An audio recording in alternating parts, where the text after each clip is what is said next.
Assalamualaikum warahmatullahi taala wabarakatuh.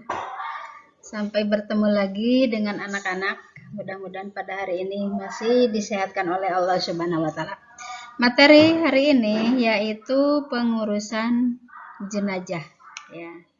Pengurusan jenazah yaitu di sini ada mukodimah.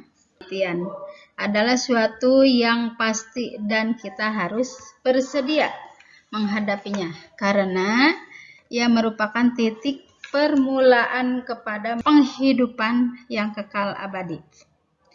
Hanya mukmin yang dipanggil menghadap Tuhannya dengan hati bersih memperoleh kejayaan. Nah, jadi di sini di dalam kita menghadapi kematian itu, kita itu harus mempersiapkan segalanya.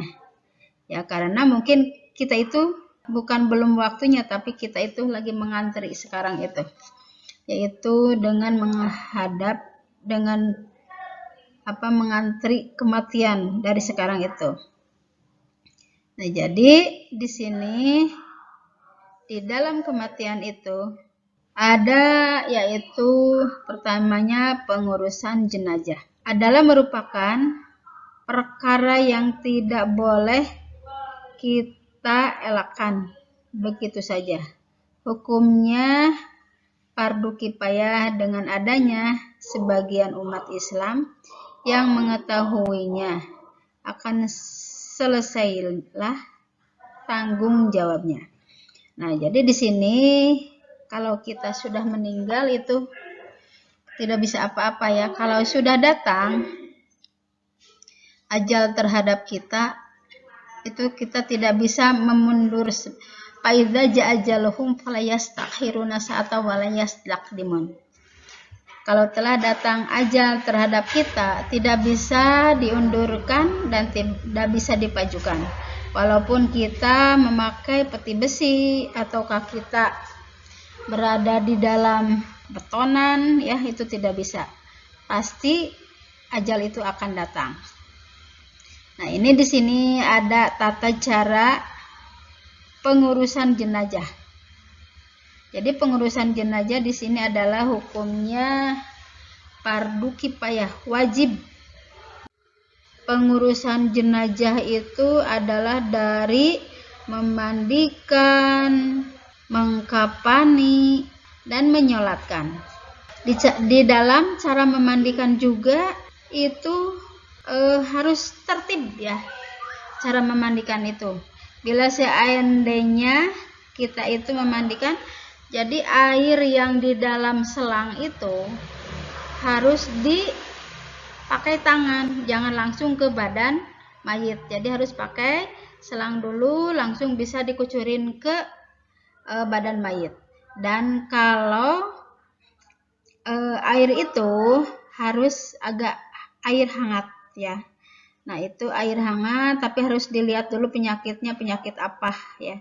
Nah, karena kalau kayak penyakit yang bisa mengeluarkan darah, kayak liver itu banyak mengeluarkan darah, itu biar air hangatnya hanya sedikit saja. Nah, itu karena bila seandainya pakai air hangatnya banyak, itu bisa mengeluarkan darah yang lebih banyak lagi. Nah, itu di dalam memandikan ya. Terus kita sebelum memandikan, yang lainnya itu bisa menyediakan kain kafan. Kain kafannya itu berapa lembar?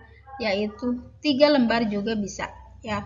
Ataukah yang 5 lembar? Nah, itu jadi kebanyakan sekarang itu, kalau zaman dulu itu dijahit ya, tapi sekarang itu ada kain kafan yang lebih lebar. Jadi 3 lembar juga cukup ya untuk mengkafaninya. Terus ada kapas, sekarang itu ada kapas yang sebesar-besar koran itu, kalau dibuka itu bisa menjadi besar ya kapas itu, ada yang setengah kilo, ada yang 1 kilo itu, jadi bisa langsung jadi kain kafan, langsung atasnya itu bisa dilebarkan kapasnya itu. Nah, itu Kak untuk cara membungkus mayitnya itu ya. Nah, setelah dimandikan dengan tertib, nah itu bisa langsung setelah bersih itu ya, bersih langsung dibawa dan dikapani. Nah, itu dikapani dengan memakai kain kapannya itu ada kerudungnya. Kita membuat dulu ya sebelum mayat dibawa itu disiapkan dulu, ada kerudungnya, ada bajunya, ada roknya, ada celananya itu ya. Nah, itu adalah mengkapani. Nah, itu biasanya yang mengkapani atau memandikan itu yang ahli ya. Jadi kalau yang tidak bisa mah ya susah. Nanti ini yang sudah biasa memandikan mayit ya. Nah, ini kewajiban sesama muslim itu ada 5. 1. Menjawab salam, menengok orang sakit, mengiringi jenazah, menjawab panggilan hadir dalam undangan, dan mendoakan orang yang bersin. Nah, ini adalah kewajiban sesama muslim ya. Tindakan awal ketika berlaku kematian. Hendaklah kita ucapkan innalillahi wa inna ilaihi raji'un. Terus tukarkan pakaiannya dan bersihkan kotorannya yang keluar dari duburnya. Nah, itu nggak dipaksa ya, nggak dipijit-pijit perutnya itu. Jadi yang keluar saja. Nah, terus rapatkan kakinya, kedua belah matanya ditutup ini. Lipatkan tangannya seperti dalam sholat. Terus rapatkan mulutnya ditutup ini. Luruskan kakinya. Ikatkan kedua ibu jarinya ya. Ibu jari kaki. Nah, itu diikat ya biar enggak ngadengkak gitu ya. Terus letakkan di tempat yang tinggi. Jadi tidak boleh kalau ini pakai kasur lagi itu boleh ya. Hadapkan ke kiblat. Nah, sekarang 10 amalan yang bisa menghalangi siksa kubur. 1. Memelihara sholat 5 waktu. 2. Selalu membaca surat Al-Ikhlas, terutama dalam kesakitan yang membawa kematian.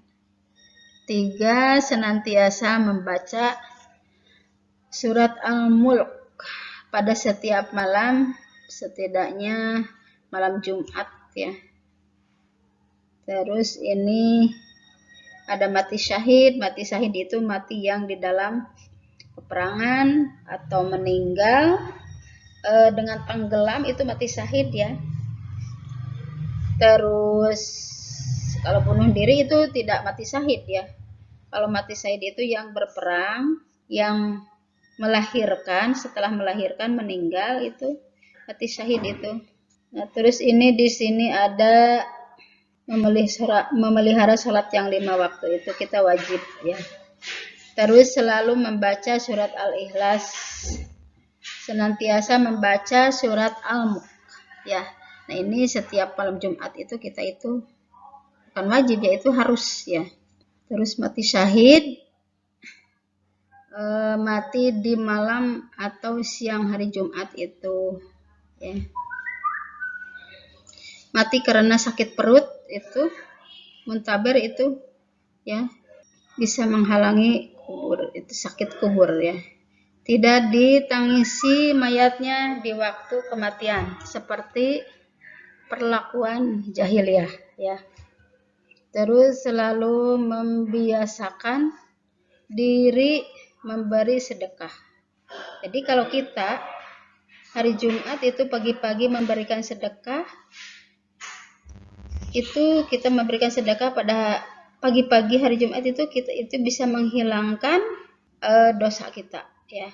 Terus menyempurnakan basuhan wudu dan menolong orang sedang dianiaya itu.